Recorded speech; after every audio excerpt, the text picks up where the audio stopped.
പ്രിയപ്പെട്ട സുഹൃത്തുക്കളെ, ആർക്കെങ്കിലും നേരമുണ്ടോ ഒരു 5 മിനിറ്റ് പെപ്സിനെ പറ്റി തുടർന്ന് സംസാരിക്കാൻ? നിങ്ങളെവിടെയൊക്കെയാണാവോ? ഞാൻ ഗ്രോസ്കരവിൽ തന്നെയുണ്ട്, സാൻഡ് ബേർഡിലാണ്.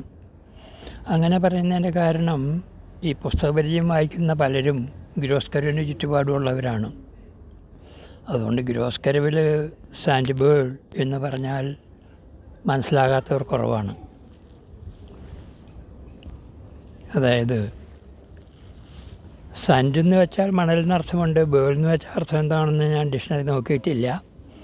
ഇനി മണൽത്തിട്ടയെന്ന് വല്ല അർത്ഥമുണ്ടോ എന്ന് ഊഹിക്കാൻ പ്രയാസവുമാണ്. പണ്ട് കാലത്ത് ഇവിടെ നെക്റ്റാർ നദി എന്ന് പറഞ്ഞ് ഇന്ന് ഹൈഡൽബർഗിൽ കൂടി ഓടുന്ന ഒരു നദി 800 വർഷം മുന്നേ ഈ അടുത്ത ഏരിയയിൽ കൂടെ ഗ്രോസ്കരവിൽ കൂടി ഒഴുകിയിട്ടുണ്ട് എന്നൊരു കേൾവിയുള്ളതുകൊണ്ട് ഇനി അങ്ങനെ വല്ല മണൽത്തിട്ടയാകാൻ ഇടയുണ്ടോ ഇത് എന്നെനിക്ക് വ്യക്തമായിട്ട് അറിയില്ല.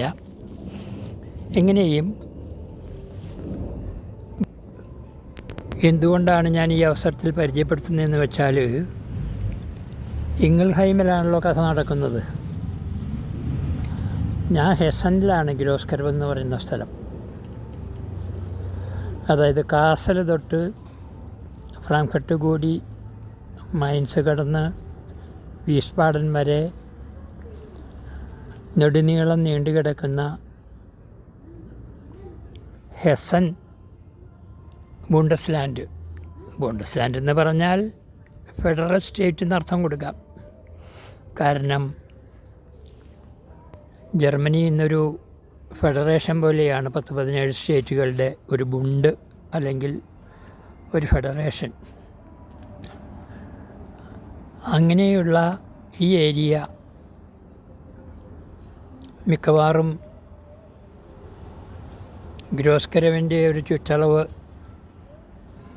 ചുറ്റുമായുള്ള ഒരു 100-150 കിലോമീറ്റർ സർക്കിൾ എടുത്താൽ അതിൽ ഇംഗിൾഹൈം പെട്ടില്ലെങ്കിലും കാലാവസ്ഥ കൊണ്ടും പലതും ഈ ഗ്രോസ്കരവ് പോലെയൊക്കെ തന്നെയായിരിക്കും. അതിന് പുറമെ യൂറോപ്പിൽ ഏതെങ്കിലും ഒരു പട്ടണം കണ്ടാൽ പല പട്ടണങ്ങളും അതുപോലെ തന്നെ ഇരിക്കും എന്നാണ് വൈപ്പ്.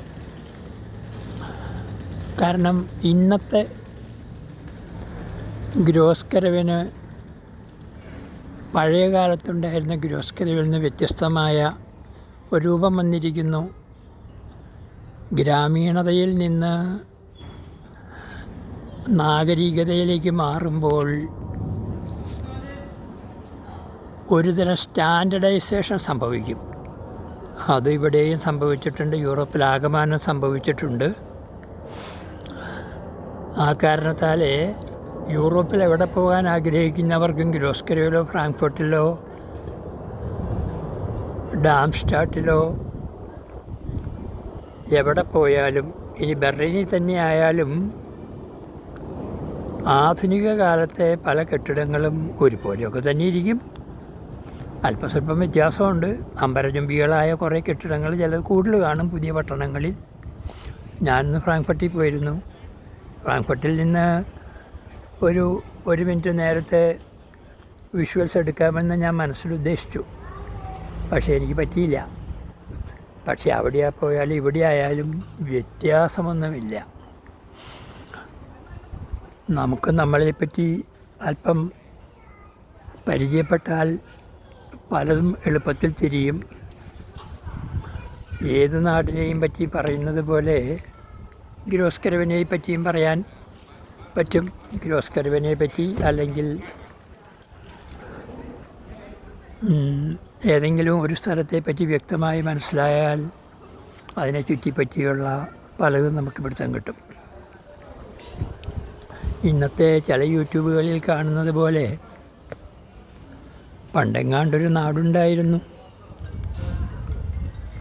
അന്നാട്ടിലൊരു സ്ത്രീ ഉണ്ടായിരുന്നു, അവരങ്ങ് മരിച്ചും പോയി എന്ന് പറയുന്നത് പോലെ 2 മിനിറ്റിൽ അവതരിപ്പിക്കുന്ന യൂട്യൂബുകളാണ് ഇന്ന് പലർക്കും താല്പര്യം. പക്ഷേ ഞാൻ ആദ്യം പറഞ്ഞതുപോലെ ഇത് പുസ്തകപരിചയം എന്ന് പറഞ്ഞാൽ പലതരത്തിൽ പുസ്തകപരിചയം നടത്താം.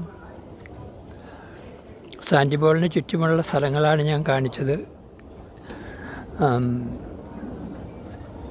പുസ്തകപരിചയം എന്ന് പറയുന്നത് പരിസരവും കാലവും ചരിത്രവും ഒക്കെ ഒന്നിച്ചു കൂട്ടി പഠിക്കുമ്പോൾ കൂടുതൽ ആസ്വദിക്കാൻ പറ്റുമെന്ന് ഞാൻ പറഞ്ഞല്ലോ. ഇവിടെ പഴയ കാലത്തെ കെട്ടിടമാണിതാ കാണുന്നത്. 14-ാം നൂറ്റാണ്ടിലാണെന്നാണ് പറയുന്നത്. കിർലോസ്കരവിൻ്റെ വളർച്ചയുടെ കാലത്ത് ഈ കാണുന്ന പോലെയുള്ള കെട്ടിടങ്ങളാണ് 14-15 നൂറ്റാണ്ട്, അതായത് ഷേക്സ്പിയറിൻ്റെ കാലം യൂറോപ്പിൽ ആകമാനം ഉണ്ടായിരുന്നത് എന്നാണ് പറയപ്പെടുന്നത്. അപ്പോൾ ഒരു പ്രീസ്റ്റർ ഹൗസിലേക്ക് കടന്നു വന്ന സാക്സൺകാരിയായ ഫ്രൗ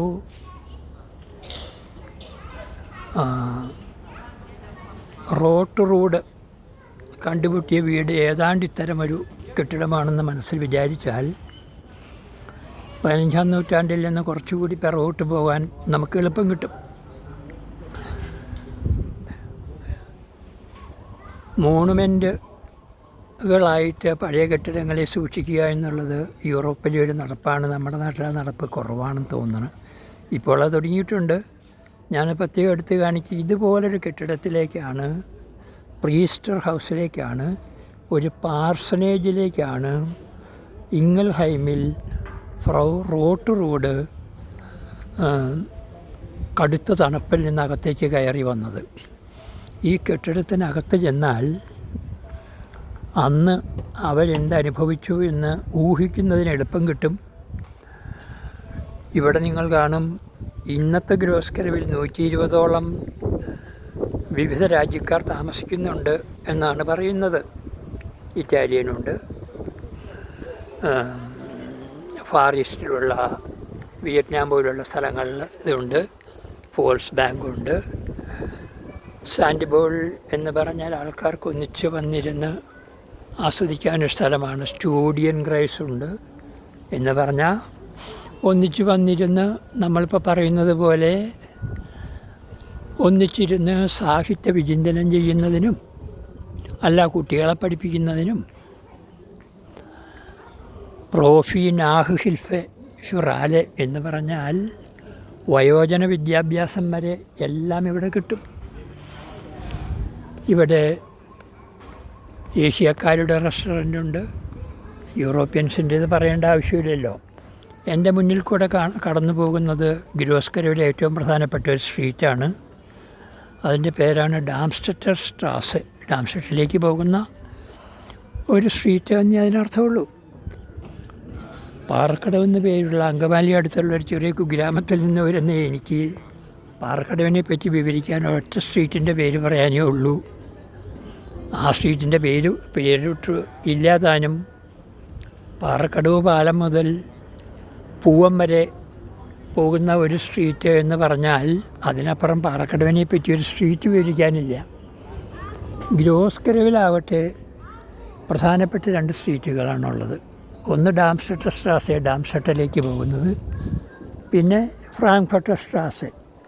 ഫ്രാങ്ക്ഫർട്ടർ സ്ട്രാസെ എന്ന് പറഞ്ഞാൽ ഫ്രാങ്ക്ഫർട്ടിലേക്ക് പോകുന്ന സ്ട്രീറ്റ് എന്നേ അർത്ഥമുള്ളൂ. ഇവിടെ എല്ലാ തരത്തിലുള്ള ആൾക്കാരെയും കാണാം. ഷോപ്പിങ്ങിന്